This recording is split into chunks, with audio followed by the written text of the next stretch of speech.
আজকের অনলাইন ক্লাসের আলোচনার বিষয় কবি সমর সেনের মহুয়ার দেশ। মহুয়ার দেশ কবিতার আলোচনা আমি অডিওতে করিনি, একবারেই এই ভিডিও কনফারেন্সে করে দিচ্ছি। পরে যদি সময় পাই তখন অডিওতে লাইন ধরে ব্যাখ্যা করে দেব।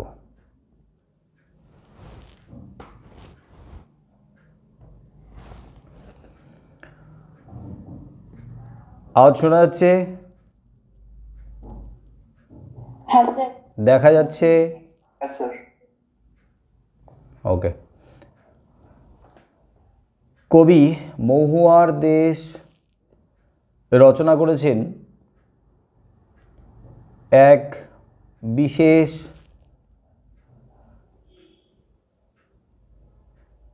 অবক্ষয়ের মাঝে। নগর জীবনের হতাশা, মধ্যবিত্ত শ্রেণীর নিরাশা তথা নৈরাশ্য, আমাদের নগর জীবনে এক রাস যান্ত্রিকতার প্রভাব, ইংরেজ শাসন তথা শোষণ, অর্থাৎ ইংরেজ শাসনের ছত্রছায়ায় পুঁজিবাদী শ্রেণীর আগ্রাসনের মাঝে এক বিশেষ ভাবনা থেকে কবি মহুয়ার দেশ কবিতাটা রচনা করেছেন। আমি মহুয়ার দেশ কবিতার বিষয়বস্তু বা মূল আলোচ্য বিষয় বা উপজীব্য বিষয় আলোচনা করার আগে কবি পরিচিতিটা একটু পড়ব। তোমাদের কাছে বই আছে যখন, কবি পরিচিতিটা একটু বের করো।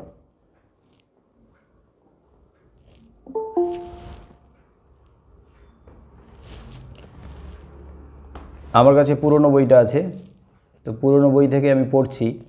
তোমাদের কাছে যে নতুন বই আছে মোটামুটি মিল পাবে, দু এক লাইন একটু এলোমেলো হতে পারে।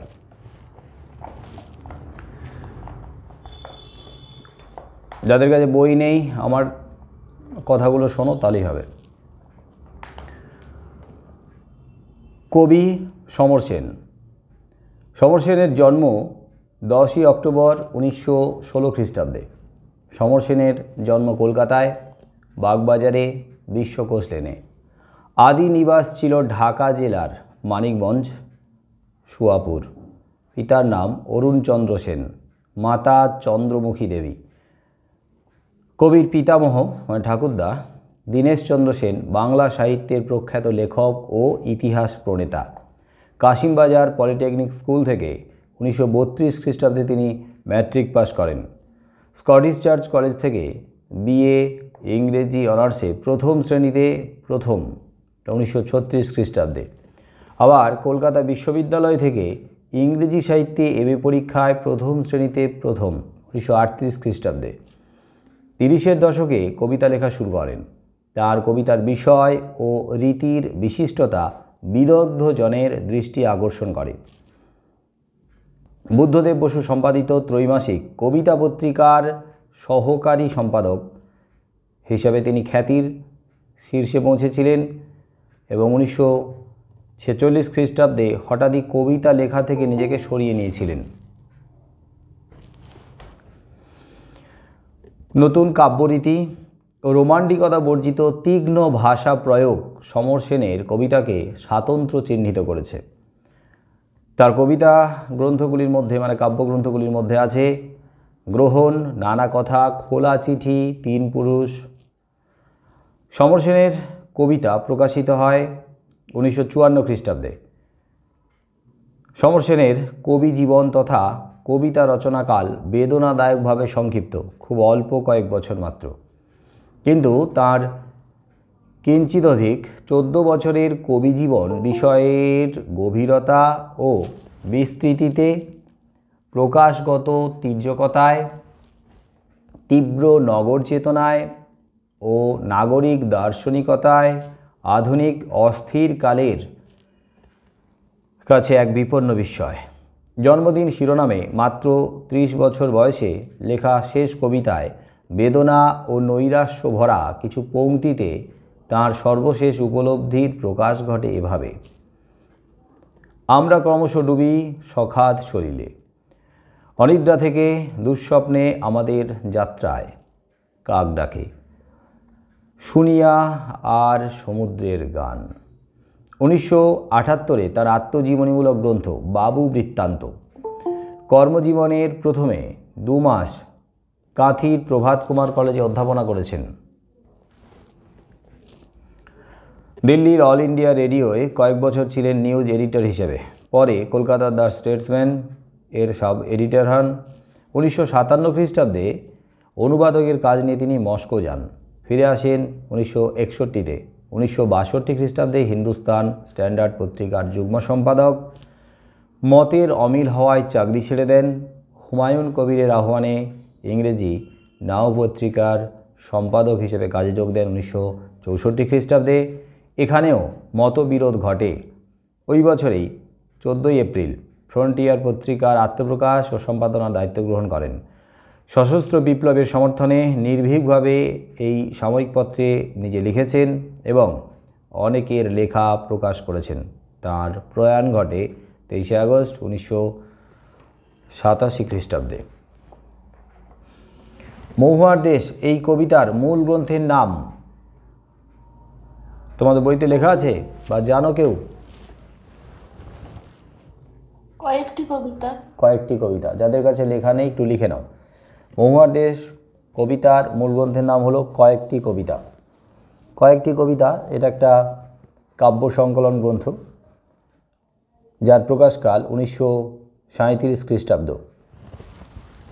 কবিতাটা 1937 খ্রিস্টাব্দে লেখা হয়েছে এবং এই কবিতা অন্তর্ভুক্ত হয়েছে কয়েকটি কবিতার মধ্যে।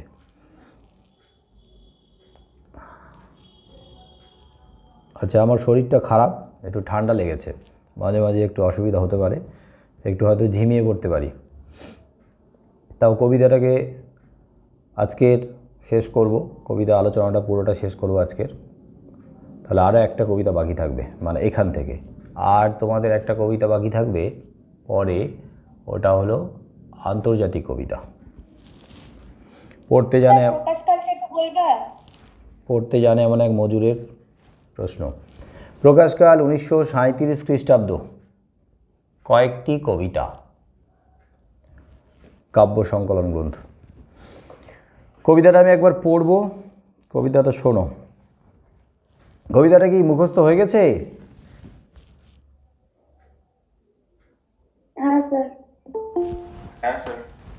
দেখ, কবিতা মুখস্থ হয়েছে অনেকের। আমি অনেকবার ধরে বলেছি কবিতাগুলো মুখস্থ করে নাও। ছোট ছোট কবিতা আছে, এবারে একটা কবিতা একটু বড়, শিকার কবিতাটা, বাকিগুলো সব ছোট কবিতা। এখনও যাদের মুখস্থ হয়নি পারলে মুখস্থ করে নাও। কবিতাটা খুব সুন্দর কবিতা, মানে আমাদের জীবনের সঙ্গে এই কবিতার যে বিষয় সেটা ওতপ্রোতভাবে জড়িয়ে আছে। আমাদের জন্য তো খুবই শিক্ষণীয়, আমাদের শেখার, যেহেতু আমরা জড়িয়ে আছি এই কবিতার বিষয়ের সঙ্গে। দেখো, কবিতার লাইনের দিকে তাকাও, আর যাদের মুখস্থ আছে তারা একবার শুনতে থাকো। মহুয়ার দেশ, কবি সমর সেন। মাঝে মাঝে সন্ধ্যার জলস্রোতে অলস সূর্য দেয় এঁকে গলিত সোনার মতো উজ্জ্বল আলোর স্তম্ভ, আর আগুন লাগে জলের অন্ধকারে ধূসর ফেনায়।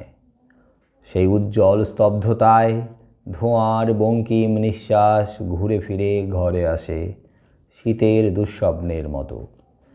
অনেক অনেক দূরে আছে মেঘমুদির মহুয়ার দেশ। সমস্তক্ষণ সেখানে পথের দুধারে ছায়া ফেলে দেবদারুর দীর্ঘ রহস্য আর দূর সমুদ্রের দীর্ঘশ্বাস রাত্রের নির্জন নিঃসঙ্গতাকে আলোড়িত করে। আমার ক্লান্তির উপর ঝরুক মহুয়া ফুল নামক মহুয়া গন্ধ। এখানে অসহ্য নিবিড় অন্ধকারে মাঝে মাঝে শুনি মহুয়া বনের ধারে কয়লার খনির গভীর বিশাল শব্দ, আর শিশিরে ভেজা সবুজ সকালে অবসন্ন মানুষের শরীরে দেখি ধুলোর কলঙ্ক। ঘুমহীন তাদের চোখে হানা দেয় কিসের ক্লান্ত দুঃস্বপ্ন। কেউ একবার পড়বে কবিতাটা?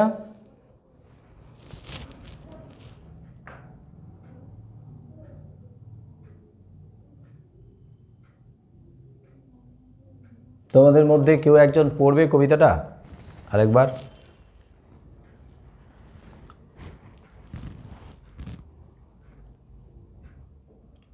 তাহলে আমরা আরেকটু এই ক্লাসের মধ্যে ইনভলভ হতে পারি। কে পড়বে? দেখে দেখে তো পড়বে। পড়ো। স্যার পড়বো? কি নাম বলো। স্যার আয়ুষ আচার্য। বল, পড় দেখি। মহুয়ার দেশ, কবি সমর সেন। মাঝে মাঝে সন্ধ্যার জলস্রোতে অলস সূর্য দেয় একে গলিত সোনার মতো উজ্জ্বল আলোর স্তম্ভ, আর আগুন লাগে ঘরের অন্ধকারে ধূসর ফেনায়। সেই উজ্জ্বল স্তব্ধতায় ধোয়ার বঙ্গিম নিঃশ্বাস ঘুরে ফিরে ঘরে আসে শীতের দুঃস্বপ্নের মতো। অনেক অনেক দূরে আছে মেঘ নদীর মহুয়ার দেশ, সমস্তক্ষণ সেখানে পথের দুধারে ছায়া ফেলে বেহারুর দীর্ঘ রহস্য, আর দূর সমুদ্রের দীর্ঘশ্বাস রাত্রের নির্জন নিঃসঙ্গতাকে আলোড়িত করে। আমার ক্লান্তির ওপরে ধরুক মহুয়া ফুল নামক মহুয়ার গন্ধ। এখানে অসহ্য নিবিড় অন্ধকারে মাঝে মাঝে শুনি মহুয়া বনের ধারে কয়লার খনির গভীর বিশাল শব্দ, আর শিশিরে ভেজা সবুজ সকালে অবসন্ন মানুষের শরীরে দেখি ধুলোর কলঙ্ক। ঘুমহীন তাদের চোখে হানা দেয় কিসের ক্লান্ত দুঃস্বপ্ন। বাহ, খুব সুন্দর পড়েছ। এবারে কবিতা নিয়ে আসি আলোচনায়। মহুয়ার দেশ কবিতায় আমরা দুটো স্তবক দেখছি। প্রথম স্তবকের ওপরে 1 নম্বর দেওয়া আছে, দ্বিতীয় স্তবকের ওপরে 2 নম্বর দেওয়া আছে। তার মানে প্রধান দুটো স্তবকে বিভক্ত এই কবিতা। আবার দ্বিতীয় স্তবকে 2টো ক্ষুদ্র স্তবক করা আছে। দ্বিতীয় স্তবকের মধ্যে আবার ক্ষুদ্র ক্ষুদ্র 2টো স্তবকে বিভক্ত করা আছে। তার মানে 2টো অংশে বিভক্ত এই কবিতা মহুয়ার দেশ। এবং এই মহুয়ার দেশ কবিতার যে 2টো অংশে বিভক্ত করা হয়েছে তার মধ্যে আমরা দেখব ঘুরে ফিরে একদিকে প্রকৃতি আছে, আর সেই প্রকৃতির মাঝে নগর জীবনের যান্ত্রিকতার প্রভাব, অর্থাৎ দম বন্ধ করা এই যে নগর জীবনে কত রকমের দুশ্চিন্তা, কত হতাশা, নৈরাশ্য তথা নিরাশা আর বিপন্নতার যে ছবি, সেই ছবি কিন্তু বারবার ফুটে উঠেছে। মানে 2টো স্তবকে প্রকৃতির কথাও আছে, আবার প্রকৃতিকে বা প্রকৃতির যে সৌন্দর্যকে নষ্ট করার মতো যান্ত্রিকতাও আছে। কবি পরিচিতি আমি এই কারণেই পড়লাম ডিটেলে, কারণ কবির ব্যক্তিগত জীবন, তার চিন্তাভাবনা এই কবিতার উপরে প্রভাব ফেলেছে। আসলে কবি যখনই তার ভাবনাকে কবিতায় প্রকাশ করছেন, তখন কবিতা থেকে কবি কিছুতেই নিজেকে সরিয়ে রাখতে পারেন না।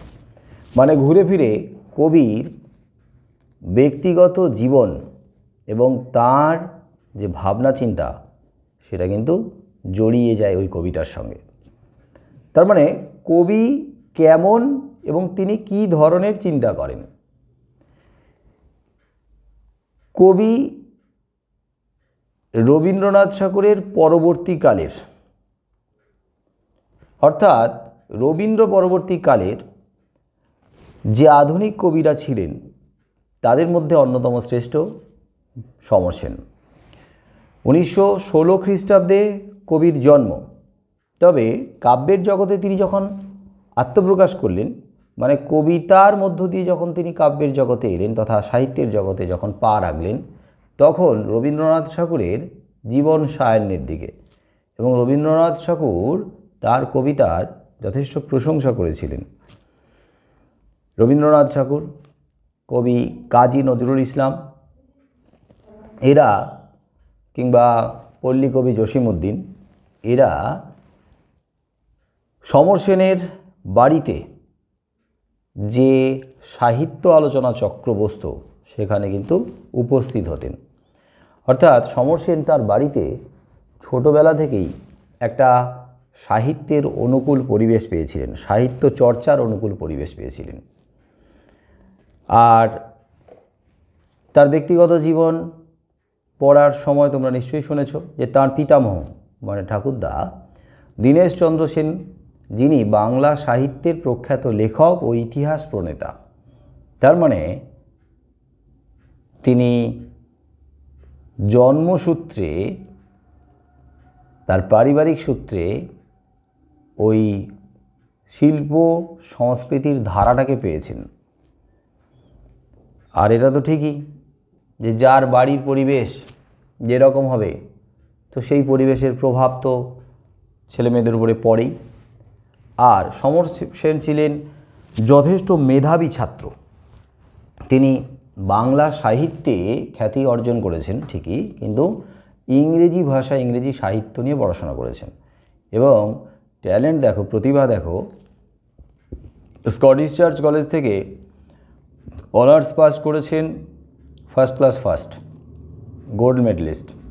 কলকাতা বিশ্ববিদ্যালয় থেকে ইংরেজিতে ইংরেজিতে এমএ পাস করেছেন, এখান থেকেও ফার্স্ট ক্লাস ফার্স্ট। তার মানে যথেষ্ট মেধাবী ছাত্র এবং ইংরেজি সাহিত্যে, ইংরেজি ভাষায় তার যথেষ্ট দখল বা ব্যুৎপত্তি ছিল। তার মানে তিনি একজন ইন্টেলেকচুয়াল কবি বলা যেতে পারে। মানে কবি তো অনেক রকমের আছে, কিন্তু তাদের মধ্যে ইন্টেলেকচুয়াল মানে যার চিন্তাভাবনা এটা অন্য ধরনের, মানে বুদ্ধিদীপ্ততার, রীতিমতো আধুনিক শিক্ষিত মানুষের চিন্তাভাবনা।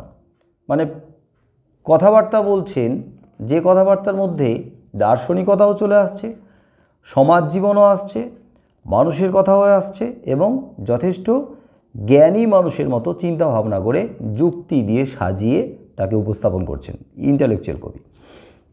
তো এই রকম কবির কাছ থেকে বাংলা সাহিত্য যে কবিতাগুলো পেয়েছে সেই কবিতাগুলো যথেষ্ট উন্নত মানের কবিতা।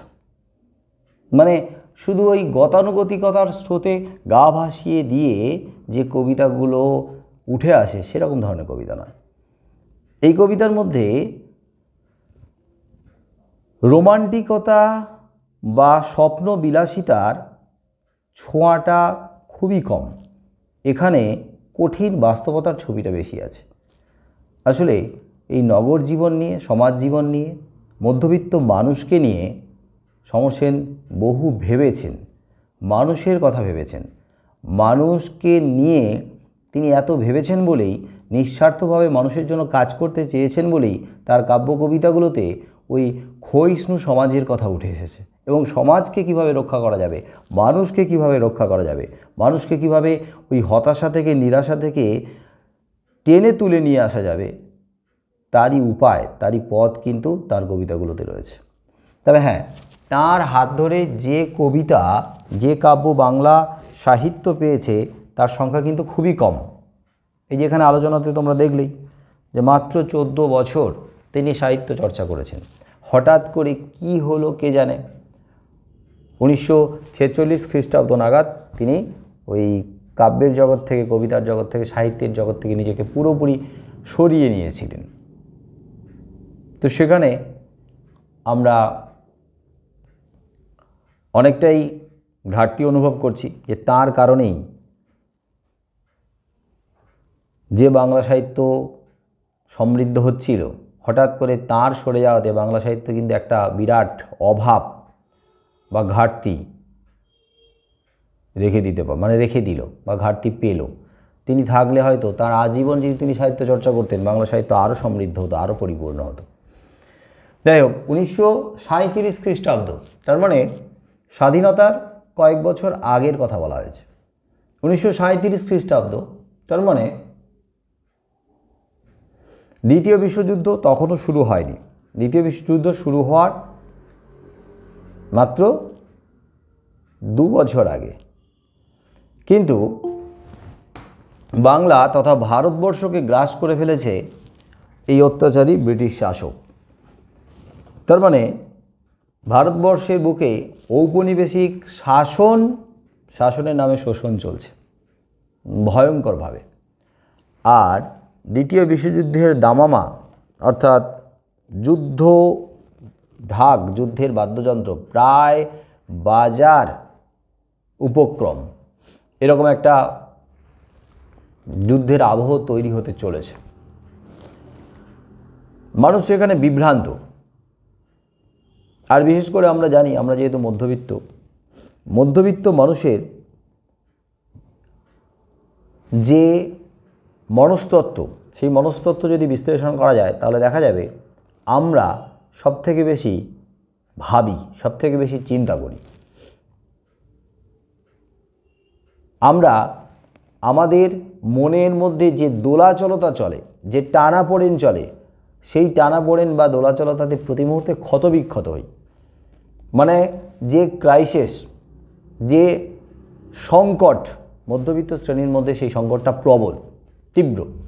দেখবে যারা নিম্নবিত্ত, যারা অভাবে দারিদ্র্যে রয়েছে, দিন আনে দিন খায়, যারা লড়ছে, ওই সেই ক্লাস 11-এ নুন কবিতায় সেই নিম্নবিত্ত শ্রেণীর কথা ছিল, তাদের কথা যদি ভাবো, তাদের এই মানসিক দোলাচলতা বা টানাপোড়েনটা কম। তার কারণ তারা শুধু বেঁচে থাকার জন্য, টিকে থাকার জন্য লড়াই করছে। তাদের মনের কথা শোনার মতো, মন নিয়ে ভাবার মতো সময় বা অবকাশের যথেষ্ট অভাব রয়েছে। কিন্তু আমরা কিন্তু মনটাকে বেশি গুরুত্ব দিই। দেখবে সমস্যা ওই জন্য সবথেকে বেশি মধ্যবিত্ত শ্রেণীর। মানসিক দ্বন্দ্বে ক্ষত বিক্ষত হতে হতে শেষ হয়ে যায়, মানে আমরা শেষ হয়ে যাই। আবার উচ্চবিত্ত শ্রেণী, তাদের মধ্যে এই মানসিক দ্বন্দ্বর তুলনায় অনেক কম। কারণ তারা ওই প্রতি মুহূর্তে আরও উপার্জন করার জন্য, আরও বেশি ভোগ বিলাসিতায়, আরাম স্বাচ্ছন্দ্যে ডুবে থাকার জন্য তারা কিন্তু চেষ্টা করছে। আর মাঝখানের শ্রেণীটা আমরা ক্ষতবিক্ষত হচ্ছি প্রতি মুহূর্তে। তো মধ্যবিত্ত শ্রেণীর যে ক্রাইসিস, সেই ক্রাইসিসটাকে গভীরভাবে পর্যবেক্ষণ করেছেন সমরসেন। তাহলে দ্বিতীয় বিশ্বযুদ্ধের ঠিক প্রাক্কাল এই ব্রিটিশ শাসনের এই ঔপনিবেশিক শক্তির ছত্র ছায়ায় ধীরে ধীরে মাথা তুলে উঠেছে পুঁজিবাদী শ্রেণী, পুঁজিবাদী শ্রেণী তথা পুঁজিপতি, যাদের লক্ষ্য হলো এই মধ্যবিত্ত শ্রেণীকে পুরো গ্রাস করে নেওয়া। তবে শুধু মধ্যবিত্ত শ্রেণী নয়, মধ্যবিত্ত শ্রেণীকে গ্রাস করার পরে তাদের পরবর্তী পদক্ষেপ কি না, যারা সমাজের এই যে দিন আনে দিন খায় মানুষগুলো, যারা কোনো রকম ওই এক মুঠো অন্ন পেলে, দুমুঠো অন্ন পেলে যারা খুশি বা আনন্দ বা হাসির মধ্যে, হাসি না বা খুশি বা আনন্দটা না থাকলেও তার মধ্যে নিজেদেরকে ডুবিয়ে রাখার চেষ্টা করে, অর্থাৎ ওইভাবেই যে আমাদের দিন চলে যায় সাধারণ ভাত কাপড়ে, কিন্তু তার মধ্যেই তারা কিন্তু আনন্দে থাকার চেষ্টা করে। তো তাদেরকে গ্রাস করার যে প্রবণতা, সেই প্রবণতা লক্ষ্য করা যাচ্ছিল ওই পুঁজিপতি শ্রেণীর মধ্যে। এবং পুঁজিপতি শ্রেণী কাদের শক্তিতে শক্তিধর হয়ে উঠেছে না, এই বিদেশি শাসকের ছত্রছায়া থেকে তাদের শক্তিতে, তাদের সাপোর্টে শক্তিধর হয়ে উঠেছে। প্রথমে তারা শহরের জীবনকে গ্রাস করে নিয়েছে, কলকারখানা শহরের জীবনে গড়ে উঠেছে। আস্তে আস্তে শহরের জীবন থেকে, শহরের জগৎ থেকে ধীরে ধীরে গ্রামীণ জগতে তারা ধীর পদক্ষেপে পা ফেলছে। এবং এই গ্রামীণ জীবনকে যখন তারা গ্রাস করে নিয়েছে, তারপরে তাদের লক্ষ্য কি না, সবুজ প্রকৃতি, মানে অরণ্য জীবন। এই অরণ্য জীবনের যে সবুজ প্রকৃতিকে ধ্বংস করে সেখানে উঠছে ধুলো, ধোঁয়া, কলকারখানার ধোঁয়া উঠছে। এবং সেখানকার যে সহজ সরল আত্মভোলা মানুষ, সেই সহজ সরল আত্মভোলা মানুষগুলোকে কখনো জোর করে, কখনো আবার প্রলোভিত করে তাদেরকে ওই খনি গর্ভে টেনে নামিয়েছে।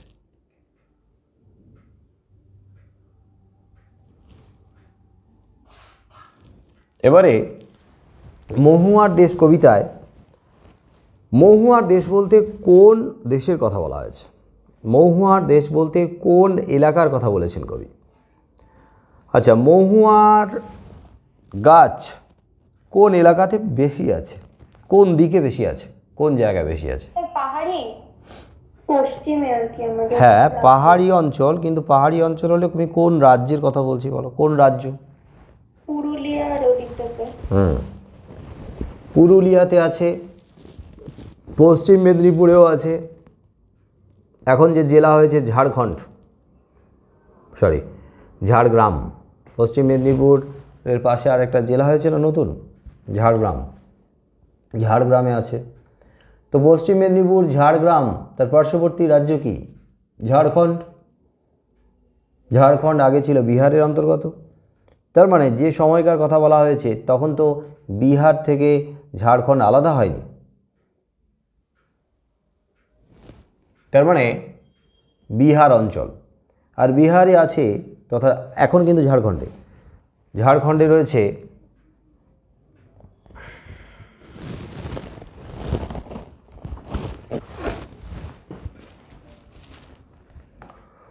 ছোটনাগপুর মালভূমি। এবারে ছোটনাগপুর মালভূমি অঞ্চলকে কেন্দ্র করে প্রচুর খনি গড়ে উঠেছে, কয়লা খনিও আছে, অভ্র খনিও আছে। দেখবে ঝাড়খণ্ডে কিন্তু অভ্রের প্রচুর উৎপত্তি হয়, অভ্র ওখানে প্রচুর উৎপন্ন হয়, অভ্র খনি আছে, কয়লা খনি আছে। আর ঝাড়খণ্ডের এই ছোটনাগপুর মালভূমি অঞ্চলে যেমন মালভূমি তথা পাহাড়ি অঞ্চল, মালভূমি অঞ্চল, তেমনি আছে গাছগাছালিতে ঘেরা, এবং সেই গাছগাছালির মধ্যে যে গাছের সংখ্যা বেশি মানে আধিক্য সেটা হচ্ছে মহুয়া গাছ। তাহলে পুরুলিয়া, মেদিনীপুর, ঝাড়খণ্ড এই সমস্ত অঞ্চলে এই মহুয়া গাছের প্রাচুর্য বা আধিক্য। তবে প্রধানত মহুয়ার দেশ বলতে ছোটনাগপুর মালভূমি অঞ্চলকে কেন্দ্র করে বোঝানো হয়েছে। আর এই ছোটনাগপুর মালভূমি অঞ্চল তার মানে মালভূমি অঞ্চল, যে মালভূমির মধ্য দিয়ে বা যে মালভূমিকে ছুঁয়ে যাচ্ছে মেঘগুলো, যেমন আমরা আমাদের এই উত্তরের পাহাড়ি অঞ্চলে যখন পাহাড়ের ওপর দিকে উঠে যাই তখন দেখি যে মেঘগুলো আমাদেরকে ছুঁয়ে যাচ্ছে, পাহাড় ছুঁয়ে যাচ্ছে, আমাদেরকে ছুঁয়ে যাচ্ছে, মেঘগুলোকে যেন হাত দিয়ে ছোঁয়া যায়। আর আরও উপরের দিকে উঠে গেলে তখন নিচের দিকে মেঘগুলো পাহাড়কে ছুঁয়ে এদিক ওদিক ভেসে বেড়াচ্ছে। তাহলে এই যে পাহাড়কে ছুঁয়ে যাওয়া, এটা কিন্তু মালভূমি অঞ্চলেও লক্ষ্য করা যায়। তার মানে এই ছোটনাগপুর মালভূমি অঞ্চলই হলো আদিবাসী অধ্যুষিত অঞ্চল। এখানে বিভিন্ন আদিবাসীর মানুষ থাকে, তাদের মধ্যে প্রধান যারা তারা হচ্ছে সাঁওতাল, তাই এই মালভূমি অঞ্চলটাকে সাঁওতাল পরগনাও বলা হয়। তাহলে মহুয়ার দেশ মানে হচ্ছে ছোটনাগপুর মালভূমি অঞ্চল তথা সাঁওতাল পরগনা। আর এই সাঁওতাল পরগনায় যেমন মালভূমি আছে তেমনি খনি রয়েছে, আবার মহুয়া গাছও রয়েছে। আর মহুয়া গাছে যে ফুল ফোটে, মহুয়া ফুল, এখানকার যে আদিবাসী সম্প্রদায় সেই মহুয়া ফুল থেকে যে মহুয়ার রস তারা সংগ্রহ করে, সেই মহুয়া ফুলের রস দিয়ে তৈরি করে সুরাহ বা মদ, হাড়িয়া। মহুয়া ফুলের সেই নেশায়, মহুয়া ফুলের সেই মহুয়া ফুল থেকে তৈরি সেই নেশার যে দ্রব্য, সেই নেশার দ্রব্যে নিজেদের ডুবিয়ে দেয়, নিজেরা মাতোহারা হয়ে যায়। কবির একটা আত্মজীবনীমূলক রচনা রয়েছে, একটু আগেই বলা হলো, বাবু বৃত্তান্ত। বাবু বৃত্তান্ত এই রচনাটা 1978 খ্রিস্টাব্দে প্রকাশিত হয়েছে। বাবু বৃত্তান্ত এই রচনায় লেখক তথা কবি তার যৌবনের দিনগুলোর কিছু কথা উল্লেখ করেছেন। বাবু বৃত্তান্ততে তার জীবনের দীর্ঘ সময়ের আত্মজীবনী রয়েছে, তার মধ্যে একটা সময় হলো যৌবনের সময়কাল। তো যৌবনের সময়কালের কিছু কথা উঠে এসেছে এই বাবু বৃত্তান্তে। তো তিনি লিখছেন যে যৌবনের দিনগুলোতে আমি মাঝে মাঝে চলে যেতাম ওই সাঁওতাল পরগনায়, মানে মহুয়ার দেশে, যেখানে তার যৌবনের অনেকগুলো বছরের অনেকগুলো দিন কেটেছিল, মানে যৌবনকালের অনেকগুলো দিন কাটতো। হয়তো তিনি 2-10 দিনের জন্য এই সাঁওতাল পরগনায় এসে থাকতেন, এখানে তিনি রাত্রি যাপন করেছেন। এই আদিবাসী সম্প্রদায়ের মধ্যে তিনি ছিলেন। একদিকে ধূসর পাহাড় তাকে হাতছানি দিত, আর এদিকে মহুয়া গাছের সুবিস্তৃত জঙ্গল, সবুজ ঘেরা এই জঙ্গলের প্রকৃতি তার মনকে ছুঁয়ে যেত, তাকে বিমুগ্ধ করত। এবং রাতে যখন আদিবাসীরা আগুন জ্বালিয়ে গোল হয়ে ঘিরে ওই মহুয়া ফুলের রস থেকে তৈরি করা সুরা পান করে মাতোয়ারা হয়ে যেত, তার দৃশ্য কবিকে একটা অন্য মাত্রা দিত। এবং ভোরে উঠে তিনি শুনতেন মোরগের ডাক। এই মোরগের ডাকটাও গ্রামীণ প্রকৃতির সঙ্গে, গ্রামীণ জীবনধারার সঙ্গে জুড়ে আছে। এমন মহুয়ার দেশে যদি তিনি অনেক দিন কাটিয়ে থাকেন যৌবনকালে, তারপরে আবার এসে নগর জীবনে তাকে কর্মব্যস্ত হয়ে পড়তে হয়, এবং নগর জীবনের যান্ত্রিকতায় তিনি যদি হাঁপিয়ে পড়েন, তাহলে তার মন ছুটে যাবে কোথায় বলো? যে মানুষটা মহুয়ার দেশে অনেকগুলো দিন কাটিয়েছেন এবং সেখানে মিশে গিয়েছিলেন, সেই মানুষটা যদি আবার তার নগর জীবনে এসে কর্মব্যস্ত হয়ে পড়েন, সেই কর্মব্যস্ততার মাঝে, সেই যান্ত্রিকতার মাঝে তিনি যখন হাঁপিয়ে উঠবেন, দমবন্ধ করা পরিবেশে যখন তার কণ্ঠরোধ হয়ে আসবে, যখন তিনি আর শ্বাস প্রশ্বাস নিতে পারছেন না, তখন তার মন বারবার কোথায় ছুটে যেতে চাইবে, কোথায় মুক্তি পেতে চাইবে ছুটে গিয়ে? মহুয়ার দেশে। মহুয়ার দেশে। তো সেই মহুয়ার দেশে তার মন বারবার ছুটে গেছে। এখন মহুয়ার দেশ, যে কবিতাটা তিনি রচনা করেছেন, সেটা কিন্তু মহুয়ার দেশে বসে রচনা করেননি। তিনি বসে রয়েছেন এই নগরী, তিনি বসে রয়েছেন এই ধুলো ধোঁয়ার দমবন্ধ করা পরিবেশের মাঝে, তিনি কর্মব্যস্ততার মাঝেই রয়েছেন। কিন্তু এই কর্মব্যস্ততার মাঝে থেকে হঠাৎ চোখ বন্ধ করলে সাময়িক অবকাশের বা অবসরের সময় তার স্মৃতির পথ ধরে তিনি চলে যাচ্ছেন মহুয়ার দেশে। এখন তোমরা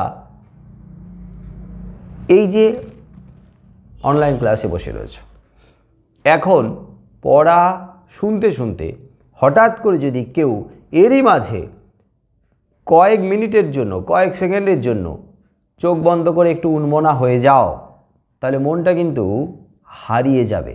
এবং হারিয়ে যাবে তুমি ঠিক কোন স্মৃতি নিয়ে ডুবে যেতে চাইছো, সেই স্মৃতিকে হাতড়ে তোমার মন কিন্তু এখনই যান্ত্রিকতা থেকে সরে যাবে। আর সেই স্মৃতিতে গিয়ে, সেই স্মৃতি থেকে তুমি কিন্তু কিছুটা হলেও একটা নতুন অন্য ধরনের আবেশ খুঁজে নিয়ে আসবে। এটা হয় যতই আমরা ভালো করে পড়াই, ভালো করে বোঝাই না কেন, কখনো কখনো আমাদের মন একটু আধটু অন্যমনস্ক হয়ে পড়ে। এটা স্বাভাবিক, এটা কিন্তু অস্বাভাবিক নয়। যতই আমরা মনোযোগী হই, হঠাৎ করে কয়েক মুহূর্তের জন্য অন্যমনস্কতা, আর সেই অন্যমনস্কতায় অতীতের সরণি ধরে, অতীতের পথ ধরে আমরা কিন্তু হারিয়ে যাই কিছুক্ষণের জন্য, আবার বাস্তবে ফিরে আসি কখনো কখনো। কি এটা হয় কি হয় না বলো? স্কুলে ক্লাসে তো হয়ই, স্কুলে ক্লাস করার সময় তো হয়ই, আর এখন তো অনলাইনে মানে আমার চোখের আড়ালেই রয়েছে। যারা যারা খুব মনোযোগী হয়ে শুনছে তাদের কথা এক, কিন্তু যারা মাঝে মাঝে অন্যমনস্ক হচ্ছে, অন্যমনস্ক হয়ে কি তারা ওই বাড়িতে কারোর সঙ্গে কথা বলছে, সামনাসামনি যারা রয়েছে তাদের সঙ্গে ইনভলভ হয়ে আছে? না, ওই অন্যমনস্ক হয়ে কখনো কখনো অতীতের স্মৃতিতে হারিয়ে যাচ্ছে। সেই স্মৃতিতে হতে পারে কালী পূজার কোনো ঘটনা, বা হয়তো দুর্গাপূজার কোনো ঘটনা, কোনো স্মৃতিতে ডুবে যাওয়া। তিক্ত স্মৃতি যদি হয়, খারাপ স্মৃতি যদি হয়, তাহলে সেই খারাপ বা তিক্ত স্মৃতি থেকে সরিয়ে নিয়ে যেখানে একটু আনন্দের অনুভূতি আছে সেখানে নিজেকে ডুবিয়ে দেওয়ার এই রকম অন্যমনস্কতা মাঝে মাঝে চলেই আসে, এটা স্বাভাবিক। তো কবি সশরীরে কিন্তু বসে রয়েছেন কোথায় না নগর জীবনে, শহরের জীবনে। কিন্তু সেই শহর জীবনে হাঁপিয়ে ওঠা ভিড় থেকে তিনি হঠাৎ করে যেন মাঝে মাঝে হারিয়ে যাচ্ছেন কোথায়, স্মৃতিচারণার পথ ধরে। স্মৃতির পথ ধরে তিনি হারিয়ে যাচ্ছেন মহুয়ার দেশে। এইবারে মহুয়ার দেশে কি দেখতে পাচ্ছেন? বাহ, কি সুন্দর সবুজে ঘেরা, কি সুন্দর সবুজে ঘেরা, চারদিকে ঘন সবুজের সমারোহ, সবুজ পাতায় মোড়া একটা অন্য জগৎ। হ্যাঁ, এই রকম জগৎ আমাদের প্রত্যেকেরই আকাঙ্ক্ষিত। আমরা প্রত্যেকে এই রকম জগৎ চাই, শান্তি চাই, স্বস্তি চাই, একটু সুখ চাই, একটু তৃপ্তি চাই। আর যে তৃপ্তিটা কেড়ে নিচ্ছে এই নগর জীবনের ব্যস্ততা, আর নগর জীবনের যান্ত্রিকতা, আর নগর জীবনের হতাশা। বড্ড হতাশা আমাদের জীবনে, খুব হতাশ হয়ে পড়ি মাঝে মাঝে। এত দ্বন্দ্ব, মানসিক দ্বন্দ্ব আমাদের মধ্যে, আমাদের মনের মধ্যে প্রতি মুহূর্তে একটা মানসিক দ্বন্দ্ব চলছে। আর সেই দ্বন্দ্বে আমরা ক্ষতবিক্ষত হয়েছি। দেখবে এই ক্ষতবিক্ষত হতে হতে না, সবার মাঝে থেকেও আমরা কিন্তু একা। নগর জীবনের মানুষ আমাদের সবই আছে, তবুও দেখবে কোথাও যেন একটা একাকিত্ব আমাদেরকে গ্রাস করে। আশেপাশে সবাই রয়েছে, তাও কেমন যেন আমরা কিন্তু নিঃসঙ্গ মনে করি নিজেদেরকে। আর এই নিঃসঙ্গতার কারণ কিন্তু মানসিক দ্বন্দ্ব আর ভোগবিলাসিতার প্রতি আমাদের উগ্র বাসনা। ছুটে যাচ্ছি আমরা, ছুটে চলেছি আমরা, জীবনটাকে ভোগের মধ্যে ডুবিয়ে নিয়ে কাটাতে চাই। আর এই কারণে সবথেকে বেশি বিপন্নতা বোধ করি আমরাই। কেমন যেন অসহায় লাগে নিজেদেরকে। আর সেই অসহায়তাটাকে বাড়িয়ে দিয়েছে সেই সময় কে? ওই যে পুঁজিপতি শ্রেণী। আর বাড়িয়ে দিয়েছে সাম্রাজ্যবাদী শক্তি, মানে ব্রিটিশ শাসক। আর তার সঙ্গে তো আমাদের দেশীয় বিভিন্ন ক্ষমতাবানেরা, দেশীয় যে বিশ্বাসঘাতক ভাইরা, তারাও যোগ হয়েছে। জঙ্গলের যে জগৎটা, এই জগৎটা জঙ্গলের যারা প্রাচীন অধিবাসী, আদিম অধিবাসী, মানে আদিবাসী সম্প্রদায়, তাদের কাছে জঙ্গলটা হলো মাতৃভূমি। জঙ্গলটাই তাদের মা। আর সেই জঙ্গলের গাছ তাদের দেবতা, বৃক্ষই হলো তাদের দেবতা। তার মানে বৃক্ষ দেবতাকে সামনে রেখে এই অরণ্যকে তারা মাতৃজ্ঞানে পুজো করে সেই অরণ্য থেকে যেমন তারা আহারের সংস্থান করে, রসদ সংগ্রহ করে, আর সেই অরণ্য তাদের বাসভূমিও।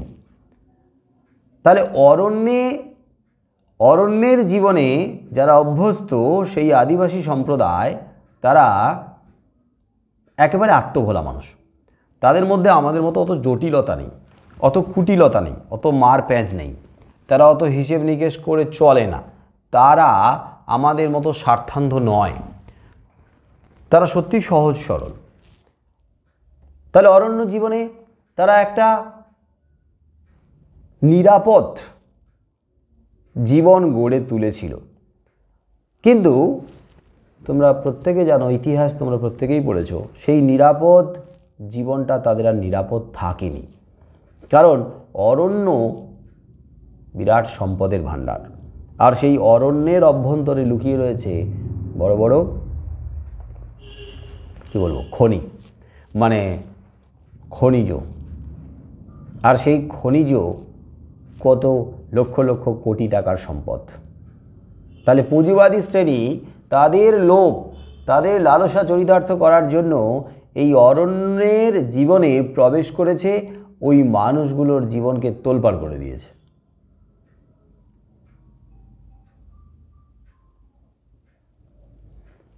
মহুয়ার দেশ কবিতার প্রথম স্তবকে দেখো। আচ্ছা, তোমাদের যে বই আছে ওই বইতে, আমার বইতে যেমন গাছের ছবি দেওয়া আছে, তোমাদের বইয়ে কবিতার পাশে কি গাছের ছবি দেওয়া আছে কোনো? হ্যাঁ স্যার, এবং ওই গাছ, এরকম না। আমার গাছের ছবিটা এরকম দেখা আছে। যাই হোক, তোমাদের আমি যেটা বলতে চাইছি, গাছের ছবি দেওয়া আছে তার মানে কি সবুজ রঙটার কথা বলার জন্য আমি গাছের ছবিটার উল্লেখ করতে চাইছি। আর তার পাশে এরকম কি কাঁচা সোনার মতো কোনো রং দেওয়া আছে, কাঁচা হলুদ, কাঁচা সোনা? না। এই যে আমার বইটাতে দেখতে পাচ্ছ কি মোটামুটি দেখা যাচ্ছে? হ্যাঁ স্যার আছে। এটা পুরনো বই বলেই দেখাতে পাচ্ছি আমি, নতুন বইতে দেওয়া আছে কিনা জানি না, মনে নেই আমার। আছে বইতে? সেরকম ভাবে নেই স্যার। স্যার এই বইতে নেই, একটা ব্লু একটা গ্রিন। এই বইটাতে খুব সুন্দরভাবে ছবিটা দেওয়া আছে। একটু বোঝা যাচ্ছে কি? অস্পষ্ট হতেও পারে। হ্যাঁ স্যার। ওই যে সবুজের পাশে দেখো যে রংটা দেওয়া আছে, এই রংটা আমার বইতে ওই যে কাঁচা সোনা, মানে কাঁচা হলুদের যে রংটা হয় না, ওই রংটা। কাঁচা সোনা মানে হচ্ছে গলিত সোনা, সোনাকে গলালে যেমন হয়। এটা তো ভিডিও টিডিওতে তোমরা দেখেছো যে সোনাকে যখন গলানো হয় তখন সোনার খাতটা কী হয়ে যায়, খাতটা নষ্ট হয়ে যায়, খাতটা চলে যায়। আর খাতটা চলে যাওয়াতে ওই সোনা যখন গলানো হয় তার রংটা চোখ ধাঁধিয়ে দেয়, ওই দিকে তাকালে না চোখ মাঝে মাঝে যেন ঝলসে যায়, এত রংটা এত সুন্দর দীপ্ত। এবং ওই কাঁচা সোনার রংটা টাইগার হিলে দাঁড়ালে কাঞ্চনজঙ্ঘার উপরে পড়ে,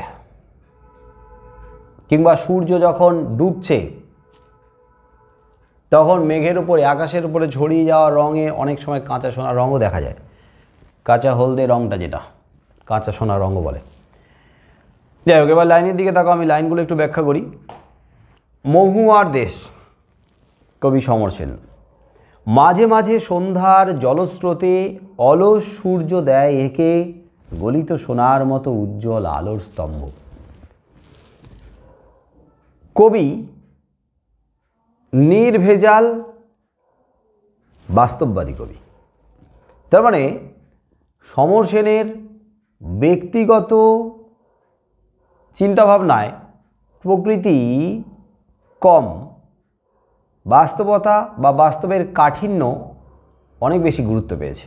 যদিও বাস্তব থেকে বা এই কঠিন বাস্তব থেকে নিজেকে বারবার সরিয়ে নিয়ে যেতে চেয়েছেন কবি প্রকৃতির সান্নিধ্যে।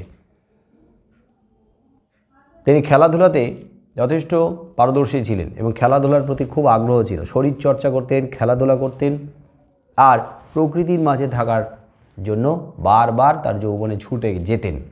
কিন্তু তিনি ওই নগর জীবন থেকে কিছুতেই নিজেকে আলাদা করে রাখতে পারেননি। যাই হোক, মাঝে মাঝে সন্ধ্যার জলস্রোতে অলস সূর্য দেয় একে গলিত সোনার মতো উজ্জ্বল আলোর স্তম্ভ। এমন সুন্দর প্রকৃতির সৌন্দর্য, প্রকৃতির ছবি কবি ধরেছেন তার মানস পটে। মাঝে মাঝে সন্ধ্যার জলস্রোত। এবারে নিজেদেরকে একটু কল্পনায় এই ছবিটাকে আঁকতে হবে। ধরে নাও কোথাও সমুদ্রের ধারে দাঁড়িয়ে রয়েছো বা বসে রয়েছো, সূর্য ডুবছে, সমুদ্রের বুকে ধীরে ধীরে সূর্য ডুবে যাচ্ছে। এবার বলো, সমুদ্রের ধারে দাঁড়িয়ে রয়েছো, সূর্য ডুবছে সমুদ্রের বুকে, এইবারে জলের উপরে যে আলোর রেখাটা পড়বে, জলের উপরে যে আলোর ছবিটা পড়বে বা প্রতিচ্ছবিটা পড়বে, সেটা সমুদ্রের ধারে দাঁড়িয়ে থেকে বা বসে থেকে আমরা লম্বাটে দেখব নাকি সোজা অবস্থায় দেখব? একটু লম্বা টানা অবস্থায় দেখব না? হ্যাঁ স্যার। হ্যাঁ স্যার। যদি সূর্য মাথার উপরে থাকে এবং তার প্রতিচ্ছবি যদি জলের উপরে পড়ে, তাহলে আমরা কিন্তু ওই উলম্ব অবস্থায় দেখব না। কিন্তু সূর্য যখন অস্ত যাচ্ছে আর দূরে সমুদ্রের তীরে আমরা দাঁড়িয়ে রয়েছি, তাহলে সূর্যের যে প্রতিচ্ছবি বা সূর্যের আলোর যে প্রতিচ্ছবিটা, সেটা সমুদ্র তীরে দাঁড়িয়ে মনে হবে কি সমুদ্রের উপরে যেন একটা লম্বাটে আলোর রেখা পড়ে রয়েছে। কি তাই তো হয়? হ্যাঁ স্যার। তাহলে এই যে লম্বাটে আলোর রেখাটা পড়ে রয়েছে না, একেই কবি বলেছেন কি আলোর স্তম্ভ। আলো যেন একটা স্তম্ভের মতো রয়েছে, স্তম্ভ, আলোর স্তম্ভ, পিলার, স্তম্ভ। এবং সেই আলোর স্তম্ভটা উজ্জ্বল, মানে উজ্জ্বল এই বিশেষণ দিয়ে আলোর স্তম্ভকে বোঝানো হয়েছে। কারণ তখন সূর্য পুরোপুরি মিলিয়ে যায়নি, তখন সূর্যটা সবেমাত্র ডুববে। তাহলে তার যে উজ্জ্বলতাটা, সেই উজ্জ্বলতাটা কিন্তু তখনও ধরা রয়েছে জলের উপরে। এবার সেই আলোটা মানে সূর্যের যে রঙটা পড়েছে জলের উপরে, সেই রঙটা কার সঙ্গে তুলনীয়? না গলিত সোনার সঙ্গে তুলনীয়। গলিত সোনার সঙ্গে তুলনীয়। অর্থাৎ সোনাকে গলালে যেরকম উজ্জ্বল বা দীপ্তিপূর্ণ লাগে, তো সেই রকমই চোখ ঝলসে দেওয়া গলিত সোনার মতো ওই উজ্জ্বল আলোর স্তম্ভ পড়ে রয়েছে সমুদ্রের জলের উপরে। এই লাইনটা কি বোঝা গেল? আগের লাইন পরে আসছে। 3 নম্বর লাইনটা বোঝা গেল? গলিত সোনার মতো উজ্জ্বল আলোর স্তম্ভ। তাহলে আলোর স্তম্ভের আগে দুটো বিশেষণ আছে, একটা উজ্জ্বল আর একটা বিশেষণ গলিত সোনার মতো। মাঝে মাঝে ওই হোয়াটসঅ্যাপে হোক, ফেসবুকে বা ইউটিউবে দেখবে সোনা গলানো হচ্ছে, এরকম ভিডিও দেখেছি আমি, তোমরা দেখেছো কিনা জানি না। সোনা গলানো হচ্ছে, সোনা যখন গলানো হচ্ছে এরকম ঝলমল ঝলমল ঝলমল করছে, সোনাটা গলছে যখন, তরল সোনা।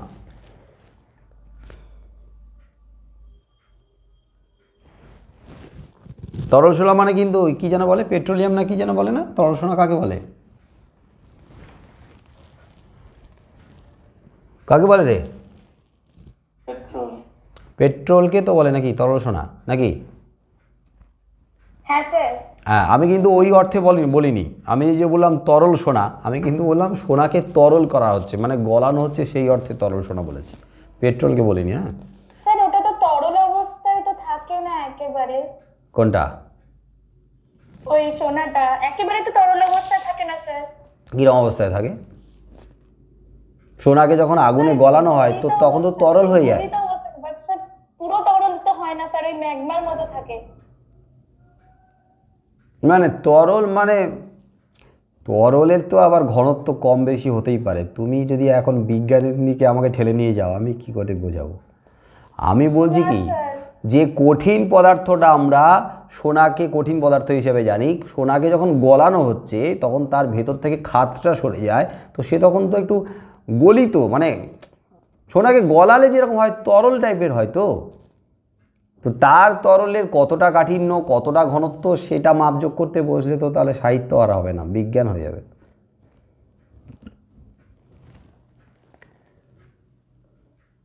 কেউ একজন তো সোনা গলানোর একটা ভিডিও ওকে পাঠিয়ে দিবি, তো দেখবে। আরে স্যার এগুলো দেখি না তো, মানে আর কি স্যার, ভয় লাগে, কষ্ট লাগে, সোনাটাকে গলাচ্ছে স্যার। হ্যাঁ, লোভও লাগে। না স্যার লোভ লাগে না স্যার, বাট কি সুন্দর গলাচ্ছে। একটা কি সুন্দর জিনিসটাকে স্যার গলিয়ে দিচ্ছে, ওটা সৌন্দর্য না বুঝে সেটাকে গলিয়ে সেটাকে আরো সুন্দর করতে যাচ্ছে, তো স্যার কষ্ট লাগবে না জিনিসটা? লাগুক গে, ওই সমস্ত চিন্তাভাবনা আমরা সরিয়ে রাখি। আমি যেটা বলছি যে সোনাকে যখন গলানো হয় তার চোখ ধাঁধানো যে দীপ্তিটা, সেটা তো চোখে পড়েছে ভিডিওতে।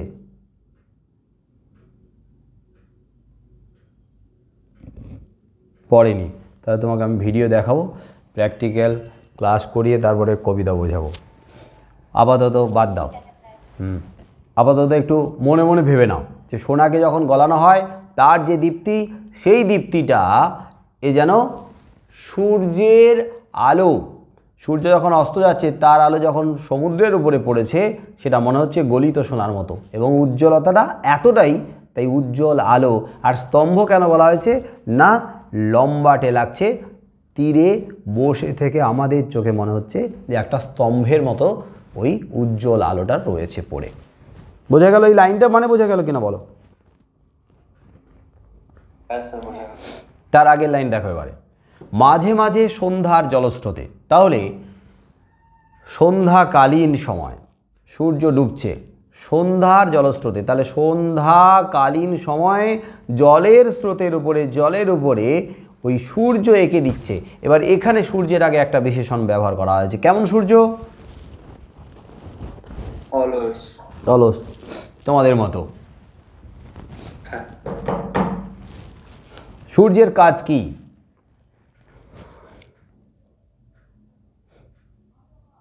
সূর্যের কাজ কি? স্যার আলো দেওয়া। আলো দেওয়া। আরও অনেক রকমের কাজ থাকতে পারে, কিন্তু আপাতত আমরা একটা কাজকে ধরে নিলাম, সূর্যের কাজ আলো দেওয়া। সূর্য ওঠার পর থেকে সারা পৃথিবীকে আলোকিত করে, তার মানে সে কর্মব্যস্ত থাকে। সারা পৃথিবীকে আলোকিত করা, সারা পৃথিবীকে সারা পৃথিবীর প্রাণ সঞ্চার করা সূর্যের কাজ, আলোকিত করা সূর্যের কাজ। তার মানে সে সারা দিন সক্রিয় থাকে, তারপরে ধীরে ধীরে ধীরে ধীরে নিষ্ক্রিয় হতে থাকে। বিকেল নাগাদ, সন্ধ্যের সময় পুরোপুরি নিষ্ক্রিয় হয়ে যায়। এটা কিন্তু আবার বিজ্ঞানের যুক্তি খাটাবে না, তাহলে আমি কবিতা বোঝাতে পারবো না। আমি বলছি, সূর্য যখন উদিত হলো সেই সময় থেকে সে তার কাজ শুরু করে, এবং সারাদিন কর্মব্যস্ত থাকার পরে সেও ধীরে ধীরে ক্লান্ত হয়, আস্তে আস্তে নিষ্প্রভ হয়ে যায়, নিভে যায় সূর্য অস্তের মধ্য দিয়ে। এবারে সারাদিন আমরাও কর্মব্যস্ত থাকি, তাহলে কর্মব্যস্ততা আমাদের ক্লান্ত করে, তার মানে আমরা ক্লান্ত বিধ্বস্ত হই। তাহলে ক্লান্তিতে আমাদের বিশ্রাম দরকার, ক্লান্তি ঘোচানোর জন্য। তো সেই ক্লান্তি ঘোচানোর জন্য আমরা আবার রাতে বিশ্রামে ডুবে যাই, আবার সকালবেলা নতুন শক্তি নিয়ে কর্মোদ্যম, নতুনভাবে আমরা আবার কাজে যোগ দিই। তাহলে সারাদিন আমরাও সক্রিয় থাকি, যত সন্ধে হয় ধীরে ধীরে ঝিমিয়ে আসি, রাত যত গভীর হয় আরও নিষ্ক্রিয় হয়ে পড়ি। এই যে এখন অনলাইনে ক্লাস হচ্ছে, এখন কি সেই এনার্জি রয়েছে? সকাল থেকে উঠে যে এনার্জি নিয়ে আমরা কাজ করেছিলাম, সেই এনার্জি নিয়ে কি এখন আমাদের কাজ চলছে? অনেকেই কিন্তু ঝিমিয়ে পড়ছে, অনেকেই বইয়ের ওপরে মুখ ঠুকে দিচ্ছে, কেউ কেউ মোবাইলের ওপরে হুমড়ি খেয়ে হয়তো পড়ে যাচ্ছে। তাহলে আমরাও কিন্তু ধীরে ধীরে নিষ্ক্রিয় হয়ে যাচ্ছি। তাহলে সূর্যকে কেন অলস বলা হয়েছে এটা বোঝা গেল কিছুটা? সূর্যকে কেন অলস বলা হয়েছে? কারণ সূর্য তো এখন অস্ত যাচ্ছে, তাই সারা দিনের কর্মব্যস্ততার পর সে ধীরে ধীরে নিষ্প্রভ হয়ে আসছে, সেও কিন্তু ক্লান্ত হয়ে আসছে, তাই তাকে এখানে অলস বলা হয়েছে। আর যদি উদিত সূর্য হতো তাহলে অলস বলা হতো না, সক্রিয়। এখন যেহেতু সন্ধ্যাকালীন সূর্য, তাই তাকে অলস বলা হয়েছে, কারণ সে আলস্য ভরে তার বাকি কাজটা শেষ করে বিদায় নিচ্ছে। তাই অলস সূর্য দেয় একে। কি এঁকে দিচ্ছে? প্রশ্ন থাকতে পারে, অলস সূর্য কোথায় এঁকে দিচ্ছে, কি এঁকে দিচ্ছে? কোথায় এঁকে দিচ্ছে? আগের লাইনে উত্তর আছে, সন্ধ্যার জলস্রোতে। কি এঁকে দিচ্ছে? পরের লাইনে উত্তর আছে, না গলিত সোনার মতো উজ্জ্বল আলোর স্তম্ভ। তাহলে সূর্যাস্ত সমুদ্রের বুকে দেখার অভিজ্ঞতা বাস্তবে কোথাও গিয়ে হয়েছে কারোর? হয়েছে। তাহলে সেই সময়ের সৌন্দর্যটা মন ভরিয়ে দেয় না? আমরা তো ক্যামেরা বন্দি করার জন্য উঠে পড়ে লাগি, তাতে যদিও আমাদের যে ওই সৌন্দর্য দেখার যে মজাটা, আনন্দটা অনেকটাই নষ্ট হয়ে যায়, কিন্তু ক্যামেরায় নয়, নিজের চোখে ওই দৃশ্যটাকে দেখে মন ভরিয়ে নেওয়ার মধ্যে যে আনন্দ, সেটা সারা জীবন কিন্তু মনের মধ্যে গেঁথে থাকবে। কিন্তু আমরা কি করি? আমরা ওই সৌন্দর্যটার মাঝে হঠাৎ করে যন্ত্র নিয়ে বসে পড়ে নিজেরাও যান্ত্রিক হয়ে যাই। যন্ত্র অর্থে মোবাইল, ক্যামেরা।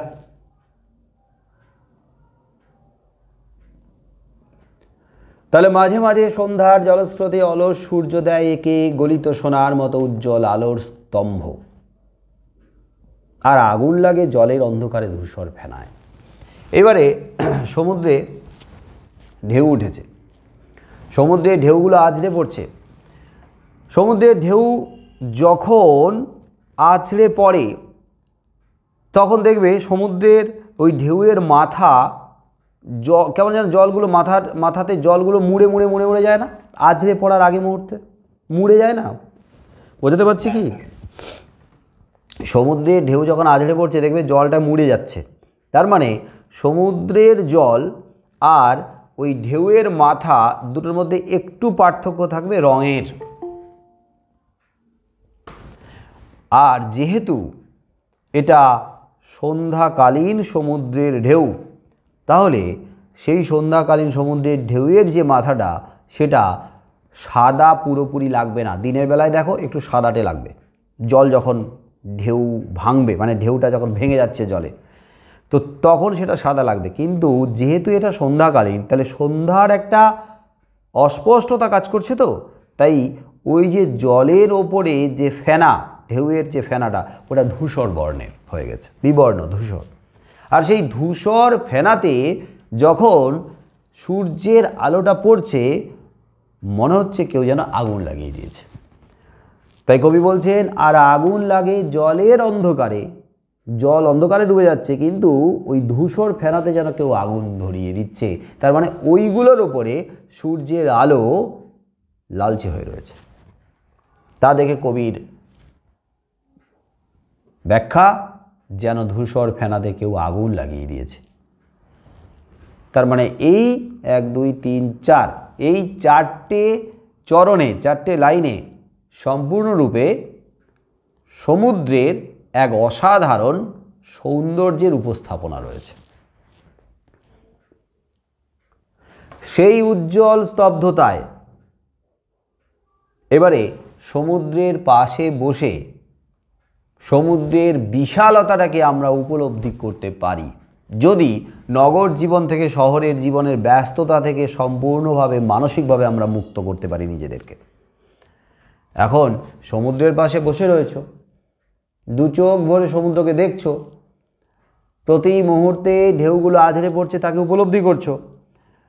তার মধ্যে যে একটা নির্দিষ্ট ছন্দ আছে, সমুদ্রের একটা ছন্দ আছে, ঢেউয়ের মধ্যে, ঢেউয়ের আছড়ে পড়ার মধ্যে একটা ছন্দ আছে, সমুদ্রের একটা গর্জন আছে, সমুদ্রের একটা শব্দ রয়েছে, সেগুলো কি তুমি উপলব্ধি করছো। কিন্তু মন পড়ে রয়েছে কোথায়?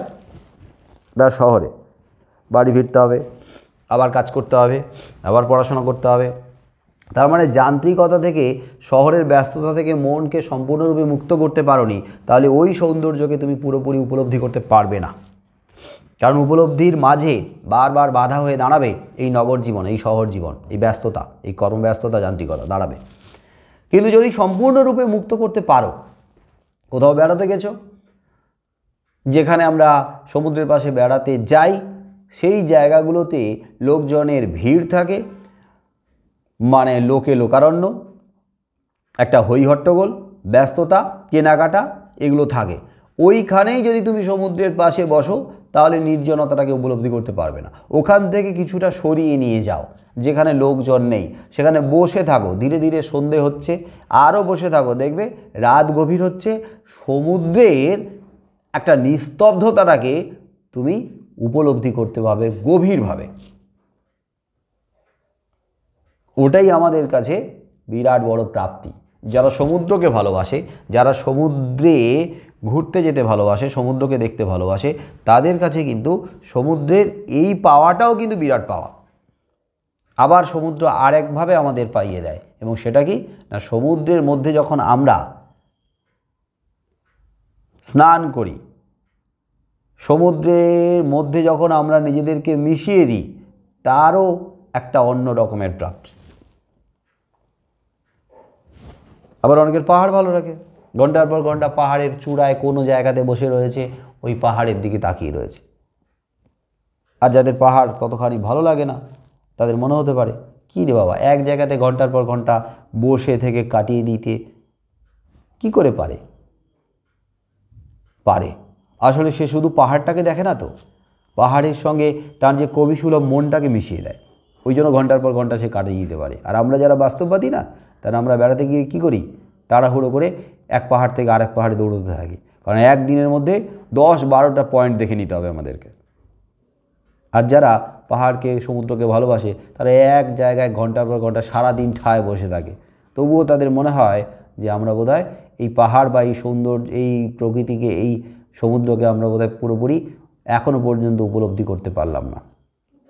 এটা সম্পূর্ণ মনের উপর নির্ভর করে।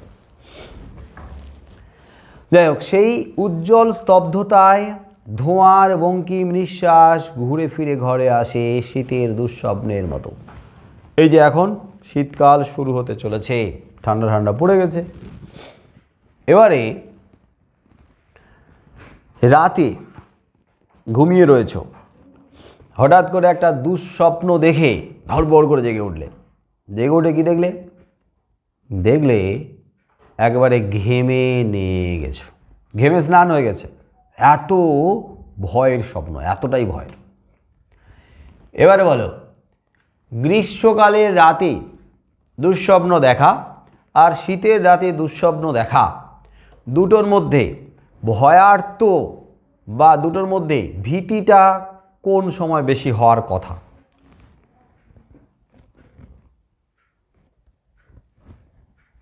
বলো।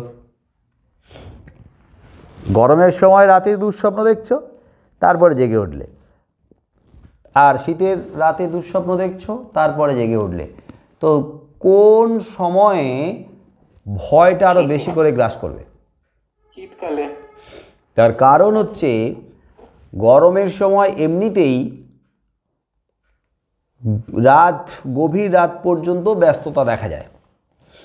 শহরে রাস্তাঘাটে গরমের সময় কিন্তু খুব তাড়াতাড়ি মানুষ ঘরে ঢুকে যায় না, তার মানে লোকজনের ব্যস্ততা থাকে, নির্জনতা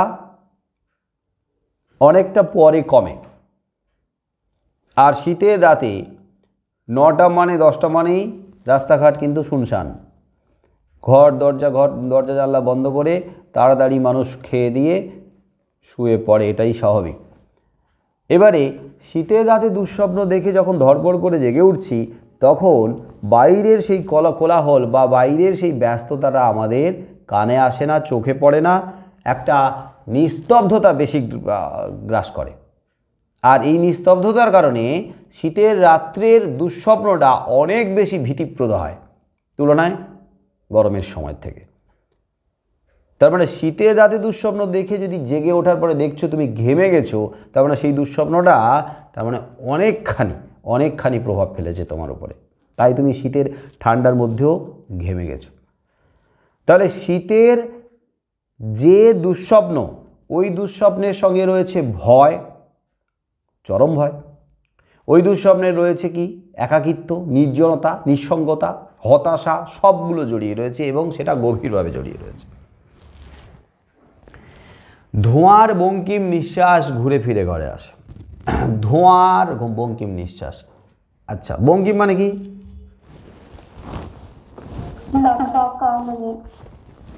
হ্যাঁ, বাঁকা। বঙ্কিম মানে বাঁকা। তাহলে ধোঁয়া যখন উঠতে থাকে তখন কি ধোঁয়ার সেই রেখাটা বা ধোঁয়াটা কি একেবারে ঋজু গতিতে, মানে একবারে সোজা উঠতে থাকে? সোজা ওঠা সম্ভব প্রায়? কোথাও না কোথাও হালকা হাওয়া থাকেই। তাহলে ধোঁয়াটা যখন উঠতে থাকে, সে চিমনি থেকেও যদি হয় বা ঘরের কিছু থেকে, প্রদীপ থেকেও যদি হয়, প্রদীপ নিভে যাওয়ার পরেও যদি ধোঁয়া হয়, তো সেই ধোঁয়াটা যখন উঠতে থাকে না, সেই ধোঁয়াটা কী করে না, একটু বঙ্কিম গতিতে ওঠে, একটু বাঁকা গতিতে ওঠে, বঙ্কিম নিঃশ্বাস। তার মানে এখানে ধোঁয়ার কথাটা কোথা থেকে আসছে? এখানে কলকারখানার কথা থেকে আসছে। কলকারখানার কথা থেকে ধোঁয়ার কথাটা এসছে। ধোঁয়া এখানে কলকারখানার চিমনি থেকে উদ্গীরিত হচ্ছে এবং সেই ধোঁয়াটা বঙ্কিম গতিতে উঠছে। এবারে এই ধোঁয়াটার সাথে জুড়ে গেছে আমাদের মতো নগর জীবনের মধ্যবিত্ত মানুষের জীবনের যে হতাশার নিঃশ্বাস, এক রাশ হতাশার দীর্ঘ নিঃশ্বাস জুড়ে গেছে। ওই কে প্রেজেন্টেশন করছে রে স্ক্রিনের? বন্ধ করো। মাঝে মাঝে হতাশা গ্রাস করছে, ক্লাস ছেড়ে দিয়ে কোথায় কোথায় মোবাইলে কোথায় কোথায় কোন স্ক্রিন খুলে বসে আছে, বোঝা যাচ্ছে তো এখানে। তাহলে ধোঁয়ার বঙ্কিম নিঃশ্বাস, তাহলে ধোঁয়া মানুষের দম বন্ধ করে দেয়, ধোঁয়া নিঃশ্বাস নিতে কষ্ট দেয়, আমরা মুক্ত বাতাসটা নিতে পারি না ধোঁয়ার কারণে। তার মানে ধোঁয়া কী করে, বাতাসটাকে আরও ভারী করে দেয়, বিষাক্ত করে দেয়। তার মানে এখানে কি আসছে, এখানে কলকারখানা আসছে, যান্ত্রিকতা আসছে, পুঁজিবাদীদের কথা আসছে, এবং তারা এত সুন্দর প্রকৃতিকে বিনষ্ট করছে। প্রকৃতির যে কী বলবো বাতাস, সেই বাতাসকে কী করছে না বিষাক্ত করে তুলছে। ধোঁয়ার বঙ্কিম নিঃশ্বাস ঘুরে ফিরে ঘরে আসে। ঘরে, ঘরে মানে আমাদের জীবনে, ঘর মানে এই ঘর অর্থে নয়। এখন তুমি যদি ঘরের ভেতরে থেকে দরজা জানলা যতই বন্ধ করো না কেন, দেখবে বাইরে কোথাও যদি ধোঁয়া হয়, ও সেই দরজা জানলার ফাঁক দিয়ে কিন্তু ধোঁয়া ঘরের ভেতরে ঢুকেই যায়। ঢুকে গিয়ে দেখবে মনে হচ্ছে দম বন্ধ হয়ে আসছে, জানলা না খুললে যেন আর নিঃশ্বাস নিতে পারি না, হাঁচি কাশি শুরু হয়ে যায় আমাদের। তবে এখানে ক্ষুদ্র অর্থে ঘর হলেও আসলে ঘর নয়, এখানে হচ্ছে আমাদের জীবনের কথা বলা হয়েছে। তার মানে কলকারখানার ধোঁয়া, আর সেই কলকারখানার ধোঁয়া তার সঙ্গে জুড়ে গেছে আমাদের দম বন্ধ করা পরিবেশ, তার মানে হতাশা বা নিরাশা। তো সেই ধোঁয়ার বঙ্কিম নিঃশ্বাস ঘুরে ফিরে ঘরে আসে, কণ্ঠরোধ করে। কার মতো না শীতের রাতে দুঃস্বপ্ন দেখার মতো। দুঃস্বপ্ন দেখে যেমন আমরা ঘুম ভেঙে আমরা আঁতকে উঠি, ভয় পেয়ে আমরা রীতিমতো দিশেহারা হয়ে যাই। এই লাইনটা কি বোঝা গেল? হ্যাঁ স্যার। তাহলে সেই উজ্জ্বল স্তব্ধতা, সেই উজ্জ্বল স্তব্ধতায় মানে সেই উজ্জ্বল স্তব্ধতায় যে কি সুন্দর, সমুদ্রের ধারে বসে একটা স্তব্ধ সমুদ্রকে তুমি জানো উপলব্ধি করছো, সৌন্দর্যে আচ্ছাদিত একটা সমুদ্রকে উপলব্ধি করছো। সেই সৌন্দর্যের মাঝে হঠাৎ করে এই যে ধোঁয়ার বঙ্কিম নিঃশ্বাস ঘুরে ফিরে ঘরে আসে শীতের দুঃস্বপ্নের মতো। তার মানে প্রকৃতির ওপরে আঘাত হানে নগর জীবন, কলকারখানা, পুঁজিবাদী শ্রেণী, তাদের আগ্রাসন।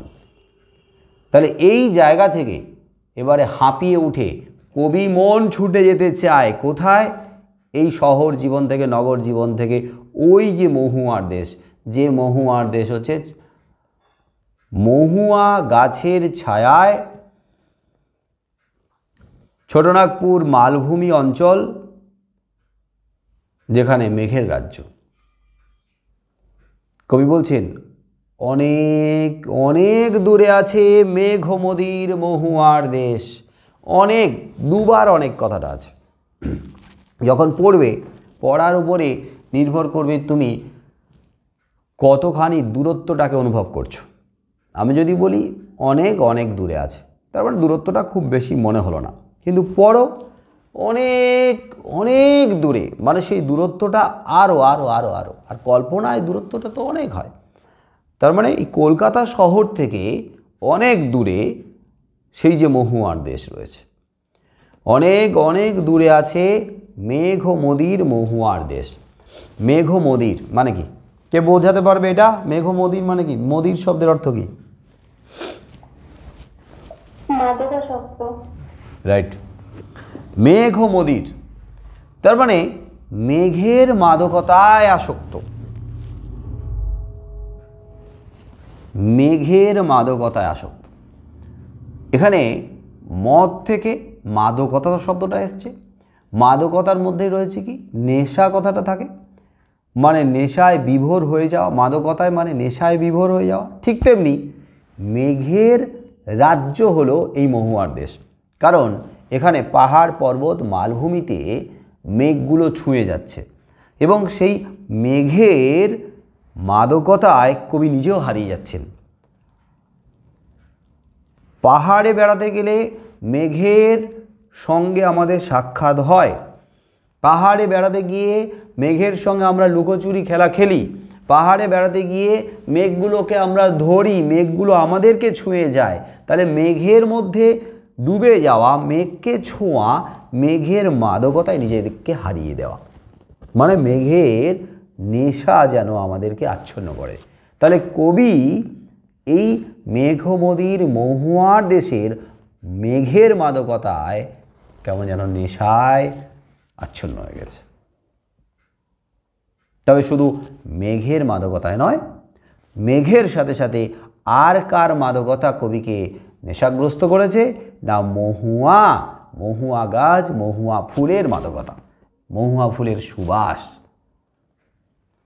সমস্তক্ষণ সেখানে পথের দুধারে ছায়া ফেলে। সেখানে মানে কোথায়? লাইনে সেখানে কথাটা আছে, বলো সেখানে মানে কোথায়? মহুয়ার দেশে। তাহলে মহুয়ার দেশে যখন কবি পথ ধরে হেঁটে চলেছেন, সেই পথের দুধারে রয়েছে মহুয়া গাছ। মহুয়া গাছগুলো পথকে আচ্ছন্ন করে রেখেছে, পথকে ঢেকে রেখেছে, পথের ওপরে যেন নুইয়ে পড়েছে। সেই পথের মধ্য দিয়ে কবি হেঁটে চলেছেন, দুপাশে মহুয়া গাছ, আর সেই মহুয়া গাছ ছায়া ফেলছে পথের মাঝে।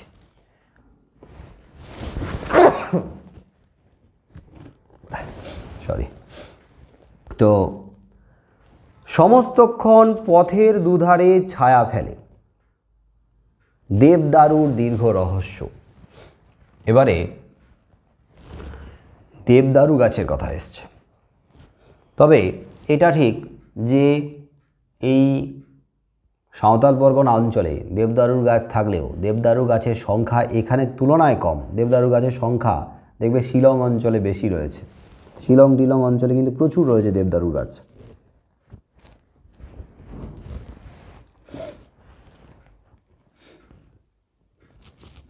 পাইন, দেবদারু, পাইন গাছ তো আমরা দেখতে পাই ওই যে দার্জিলিং থেকে যখন মিরিক টিরিকের দিকে বা নেপালের দিকে যখন পানি ট্যাঙ্কির দিকে যখন আসবে, দেখবে প্রচুর পাইন গাছ দেখা যায়।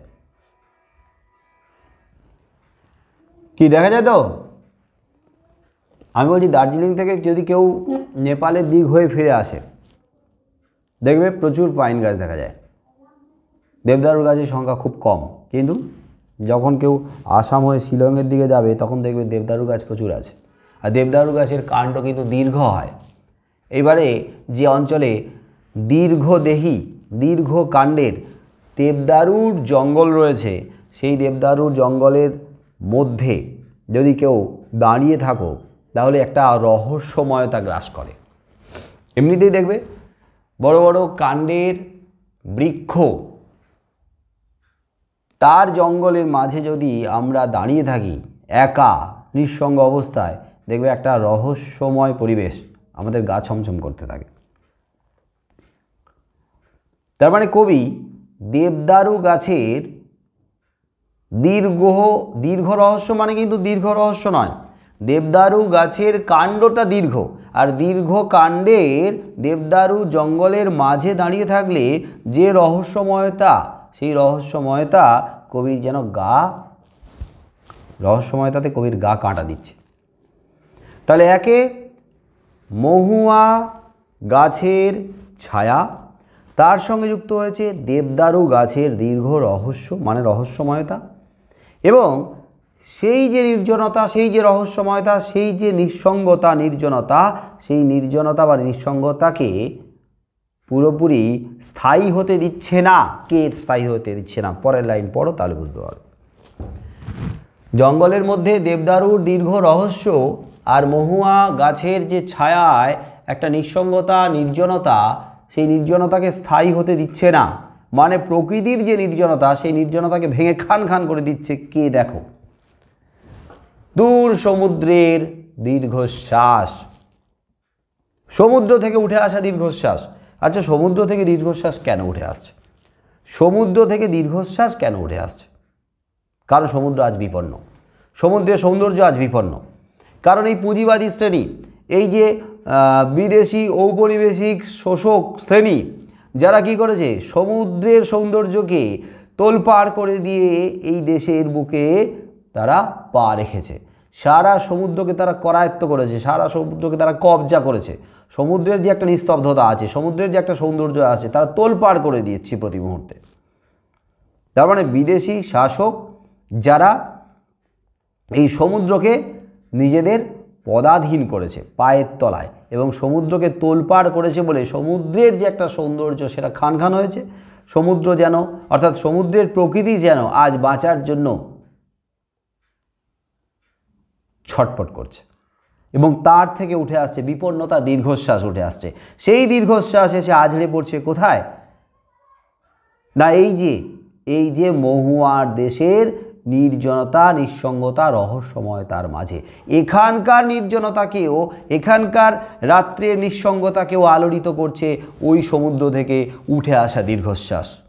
তার মানে শুধু একা সমুদ্র বিপন্ন নয়, আজ মহুয়ার দেশও বিপন্ন, অরণ্য প্রকৃতিও বিপন্ন। অরণ্য বিপন্ন, সমুদ্র বিপন্ন, পাহাড় বিপন্ন, চারদিকের প্রকৃতির রাজ্য আজ বিপন্ন। সব প্রকৃতির রাজ্য যেন তাদের হতাশা নিয়ে, তাদের কি বলবো, দীর্ঘশ্বাস নিয়ে মিলেমিশে একাকার হয়ে গেছে। নগর জীবন, শহরের জীবন তো আগেই বিপন্ন হয়েছিল, কিন্তু সমুদ্রকেও রক্ষা দিচ্ছে না অরণ্য প্রকৃতিকে, জঙ্গলের জীবনকেও রক্ষা করছে না এরা। তাহলে এই অবস্থায় কবি কি করে শান্তি পাবেন, কবি কি করে স্বস্তি পাবেন? কবির এই যে ক্লান্ত জীবন, সেই ক্লান্ত জীবনের ক্লান্তি ঘুচতে পারে একমাত্র প্রকৃতির সান্নিধ্যে এলে। এবং সেই প্রকৃতির সান্নিধ্যে এলে কবি যখন হেঁটে চলবেন মহুয়ার দেশের ওই দুপাশে মহুয়া গাছের ছায়ার মাঝখান দিয়ে, রাস্তা দিয়ে, তখন কবির সারা শরীরে ঝরে পড়বে মহুয়া ফুল। আর মহুয়া ফুলের যে স্পর্শ, মহুয়া ফুলের যে সুবাস, সেই স্পর্শ আর সুবাস কী করবে? কবির ক্লান্তিটাকে ধীরে ধীরে ঘুচিয়ে দেবে। তাই কবি বলেছেন, আমার ক্লান্তির উপরে ঝরুক মহুয়া ফুল, নামুক মহুয়ার গন্ধ। তাহলে মহুয়া ফুলের গন্ধে কবি আমোদিত হবেন, মহুয়া ফুলের ঝরে পড়ায়, মহুয়া ফুলের স্পর্শে কবির ক্লান্তি ঘুচবে।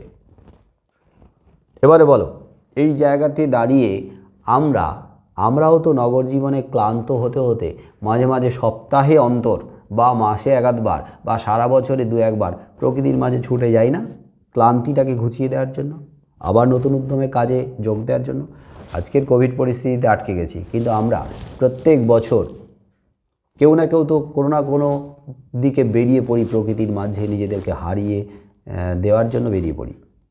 আবার কেউ কেউ তো ছোটোখাটো ছুটি নিয়ে বেরিয়ে পড়ে, সপ্তাহে শনিবার দিন কাজ করে, ক্লাস করে, রবিবার দিন আশেপাশে বেরিয়ে চলে আসে। কি যাই তো, এখন যেতে পারছি না, মন খারাপ। ঘুমিয়ে পড়লো নাকি রে সব?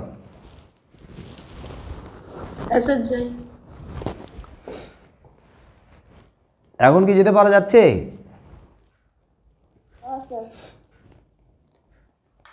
কোভিড তো বেড়েই চলেছে, বেড়েই যাচ্ছে, কমার কোনো লক্ষণ নেই দেখি।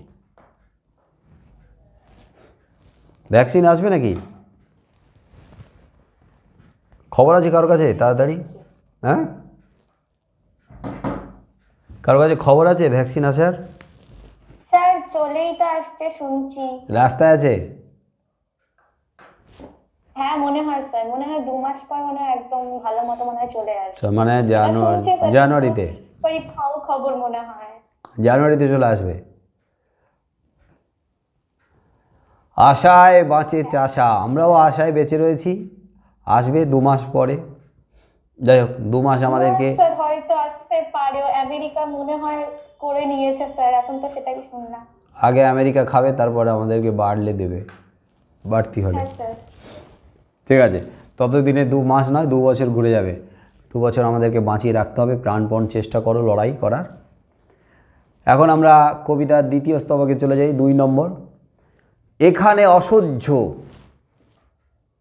এই লাইনটা দাগ দিয়ে রাখতে পারো, শর্ট কোশ্চেনও আসে, আবার এটার থেকে ব্রড কোশ্চেনও আসতে পারে। এখানে অসহ্য, বলো এখানে মানে কোথায় অসহ্য? মহাবনের ধারে।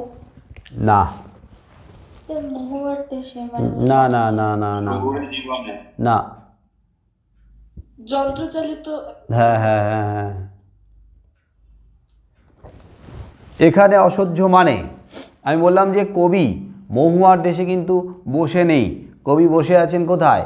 এই যে নগরে, এই যে শহরে, এই যে বন্ধ দম বন্ধ করা পরিবেশে, এখানে।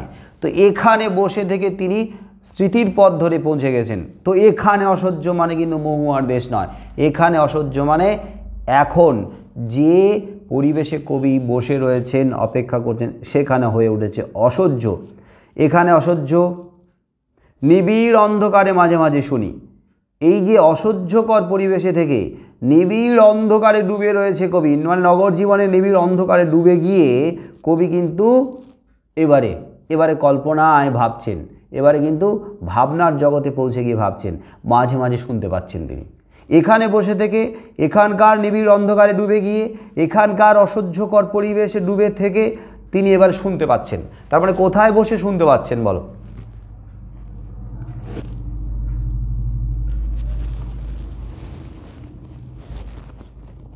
কোথায় বসে শুনতে পাচ্ছেন? শহরে, নগরে? এখানে বসে শুনতে পাচ্ছেন, তাহলে সেই শোনাটা এখানে না, এই কানে না, সেই শোনাটা কোথায়? তার হৃদয়কে স্পর্শ করছে। সরি, শরীরটা খুব খারাপ হয়ে গেছে রে, ঠান্ডা ঠান্ডা লেগে। যারা তোমরা অনলাইনে ওই ধারে আছো তারা কিন্তু আমার ছোঁয়ায় আসছো না, এটা ধরে নিও। হ্যাঁ, যে স্যারের ঠান্ডা লেগেছে তার মানে কোথায় কোভিড টোভিড হয়েছে কিনা পজিটিভ, আমাদের যদি ছোঁয়াছুঁই হয়ে যায়। না স্যার সবসময় তার হয় না স্যার।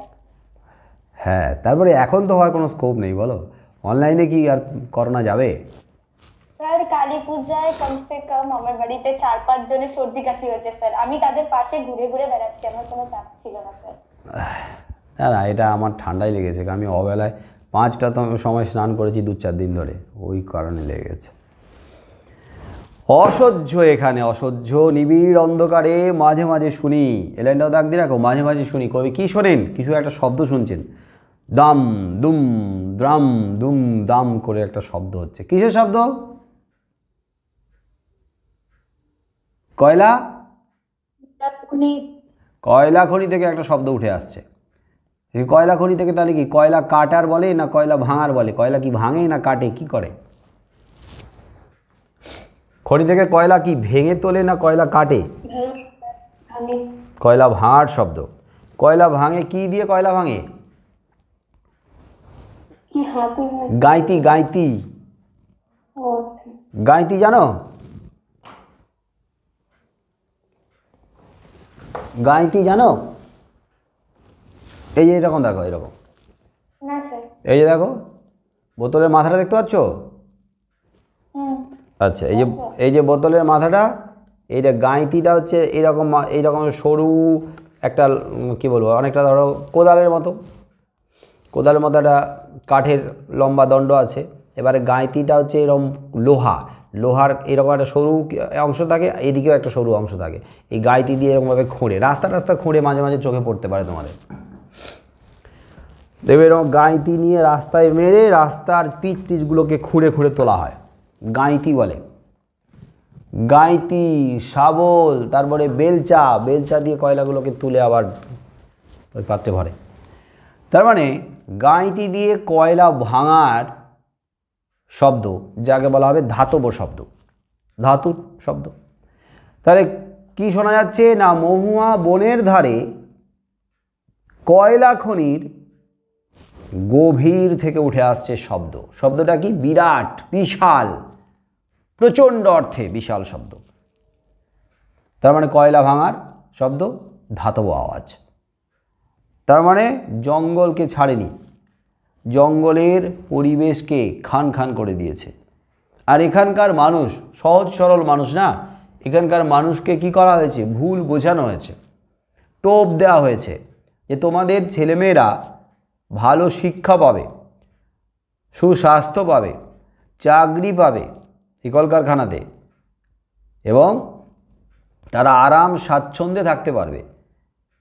এই যে জঙ্গলের জীবনে তোমরা প্রতিনিয়ত লড়াই করে বেঁচে রয়েছ, এখান থেকে তোমাদের একটা ভালো জীবন দেওয়া হবে।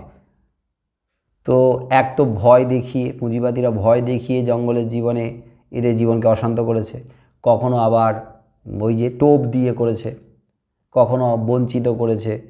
তো নানাভাবে শাসক যখন পুঁজিবাদীদের হাত শক্ত করে তখন এই সমস্ত সাধারণ মানুষকে ঐক্যবদ্ধ করে এদের বিরুদ্ধে প্রতিরোধ গড়ে তোলাটা কঠিন।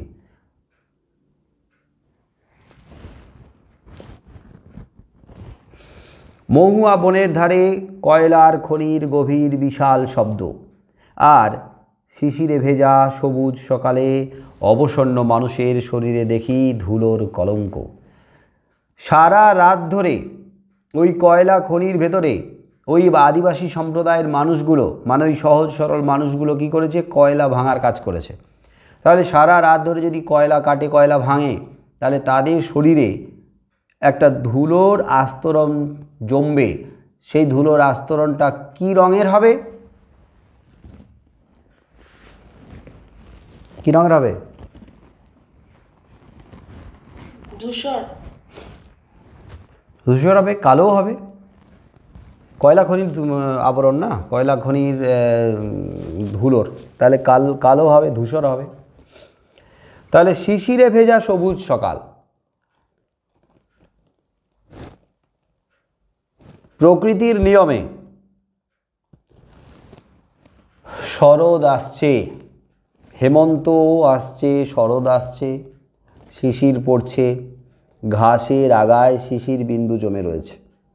তার মানে এই ঘাসের আগায় শিশির বিন্দুর ওপরে যখন সূর্যের আলো পড়ে তখন মুক্তোর মতো বাহিরের দুটি ঝলমল করে।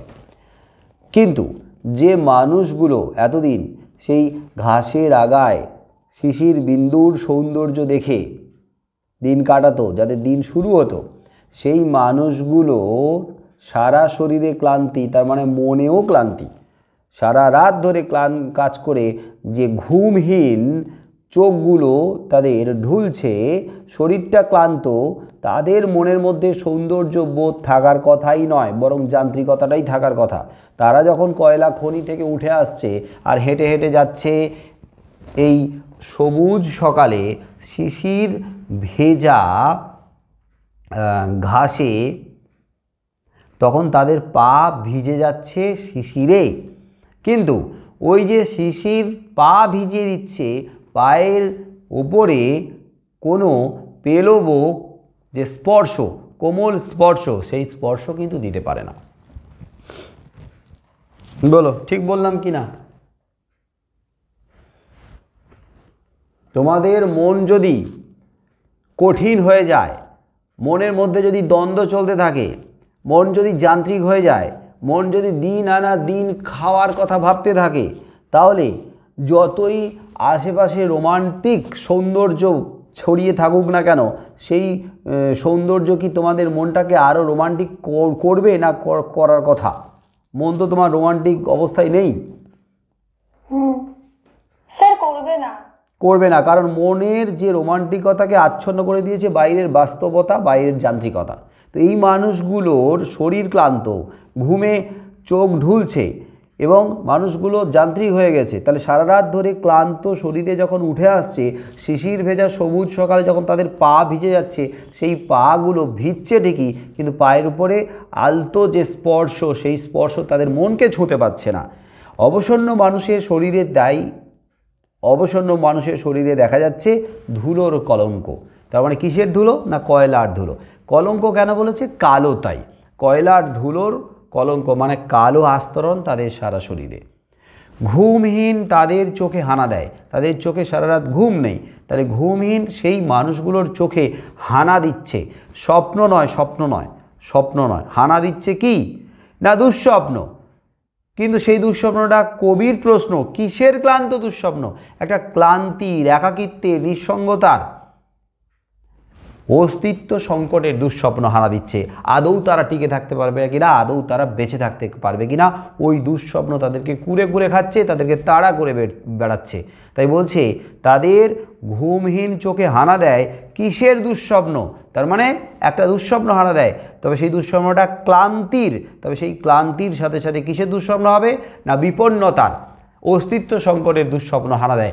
আদৌ তারা এই পুঁজিবাদী শ্রেণীর সাথে লড়াই করে টিকে থাকতে পারবে, না তাদেরকে হারিয়ে যেতে হবে চিরকালের জন্য। তারা নিজেদেরকেও বাঁচাতে পারবে না, নিজেদের সবুজ প্রকৃতিকেও রক্ষা করতে পারবে না। এইভাবে যান্ত্রিক দুনিয়াটা ধীরে ধীরে প্রকৃতিকেও গ্রাস করে নিয়েছিল।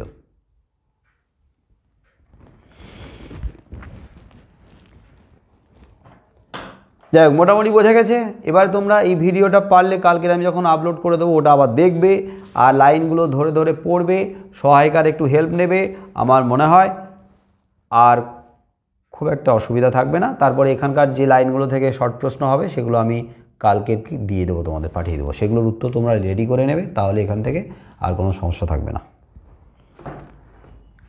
কারোর কি কোনো লাইনের অসুবিধা আছে যা আর বোঝাতে হবে আবার? যদিও বোঝাতে হবে না, যদি বুঝতে না পারো আবার কালকে দেখে নেবে ভিডিওটার ওই জায়গাটাতে, তাহলে বুঝতে পারবে। 12:15। তাহলে আপনাদের অনুমতি পেলে আজকে তাহলে বন্ধ করব কি?